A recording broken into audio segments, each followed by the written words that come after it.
This is the For Impact Podcast, the destination for impact-driven entrepreneurs striving to live life on their terms and create a ripple effect of positive impact in the communities they serve.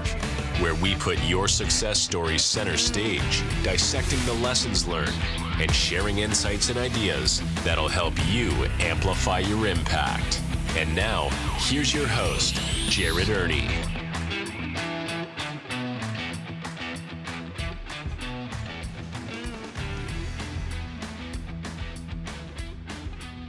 Into the week in between Christmas and New Year's, and it's quiet around in the business community. Like all the business owners I'm working with are taking a little time off right now, and I wanted to come on and share a little podcast episode about something I've been thinking about, because over the conversations I've had with a lot of business owners, about 50% of them are scared to death to sell. They have this misconception about sales that causes them to have some false beliefs that prevent them from being able to sell effectively. The other half feel like they're the best at sales, but obviously there's room for all of us to improve.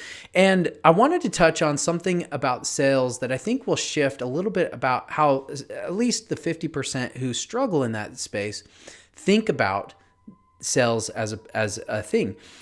The reason people hate sales is because they have this misconception that it's manipulative and that your sales is convincing someone to buy something they don't need, want, or can afford.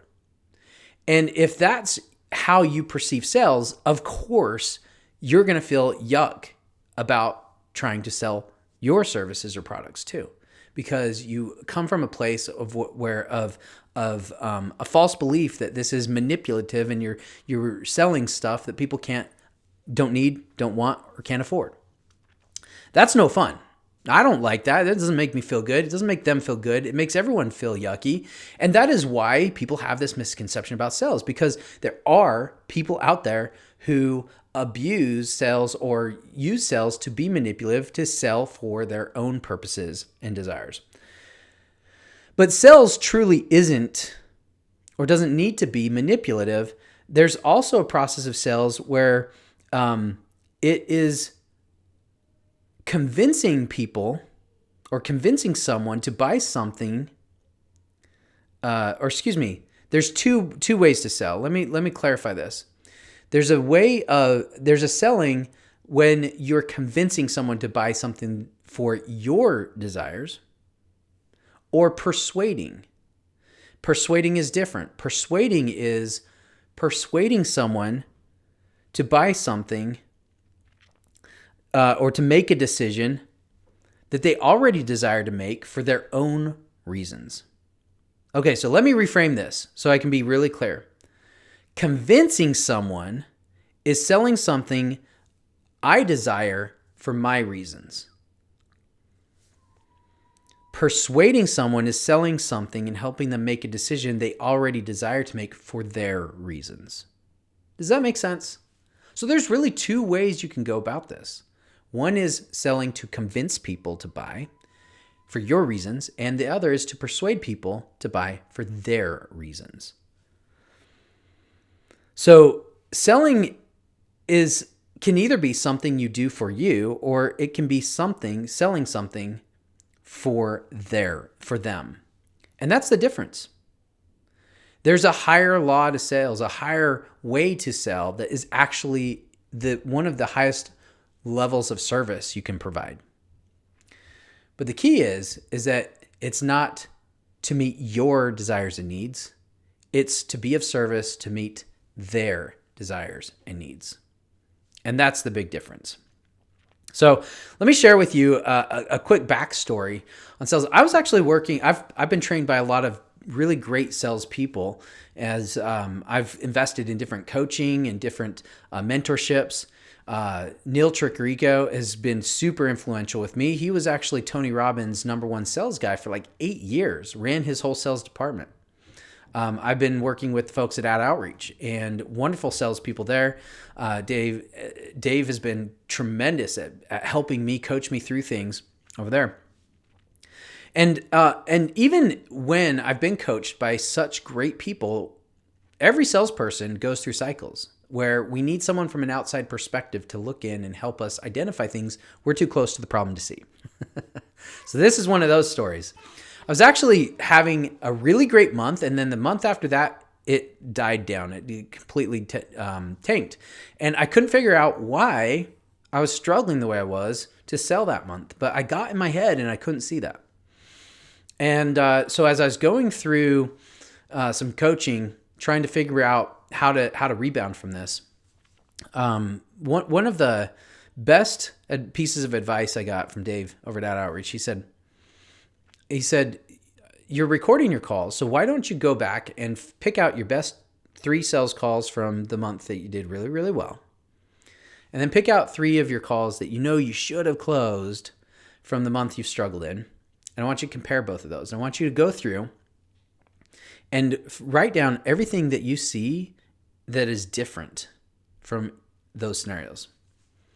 So I did that. And as I was comparing those calls, I noticed 2 major things. Number 1, my best sales calls were averaging around 45 minutes.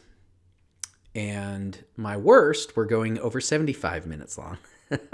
So even the more time I spent on the call with that person, it was derailing my ability to help them make a decision that they already wanted to make for their reasons. I was having a harder time helping them see that value and being able to make the decisions. The second thing I noticed was that on all my good sales calls, I was wearing this particular blue button-up shirt. And on my other sales calls, my terrible sales calls, I was wearing a t-shirt. Kind of like this, but it's a little bit different. And I realized something there. And as I noticed that, at first I just noticed it.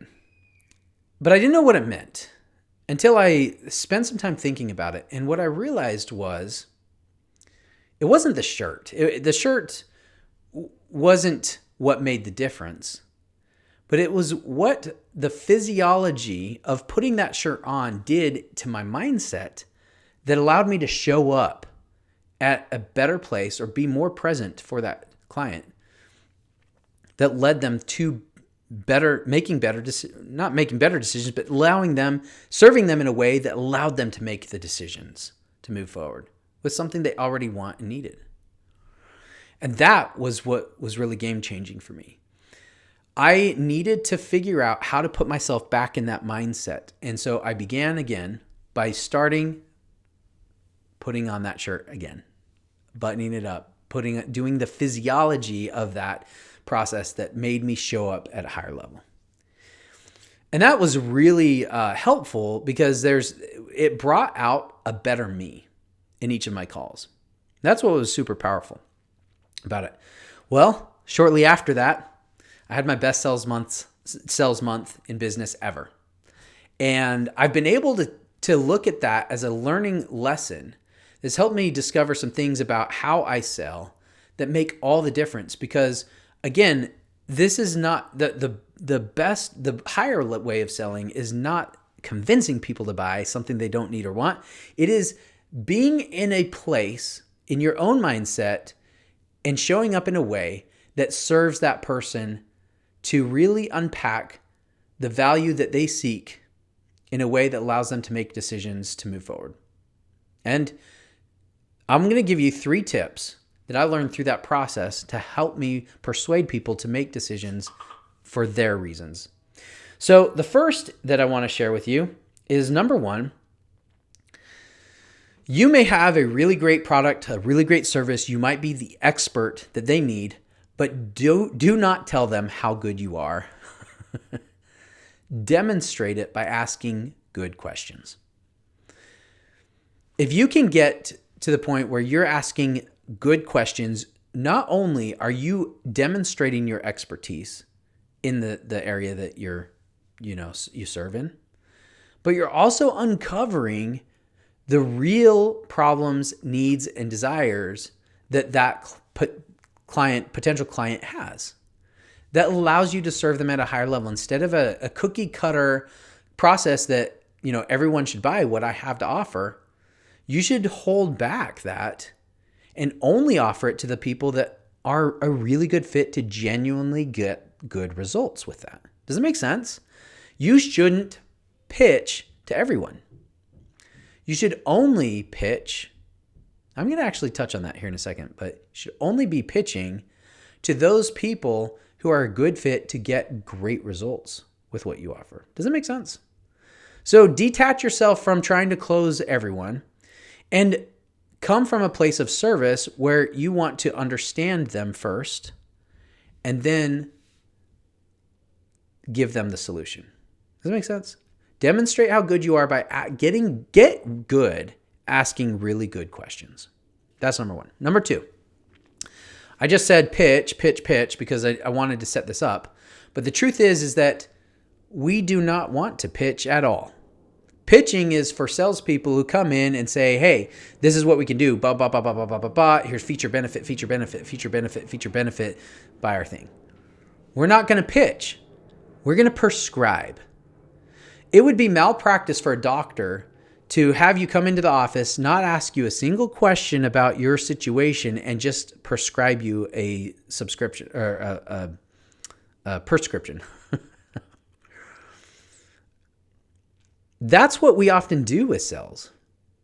Is just writing off those prescriptions without clearly understanding the potential client. So again, it goes in with line one.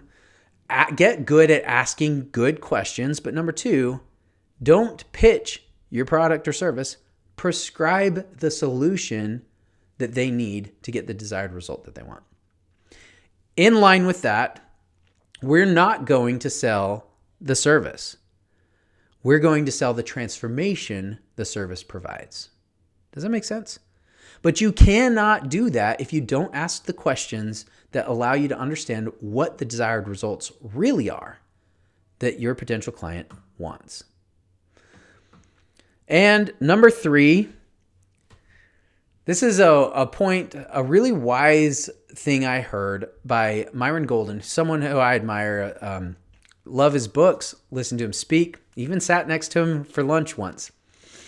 And almost everything that this man says, I absorb as like business gospel. He's so brilliant.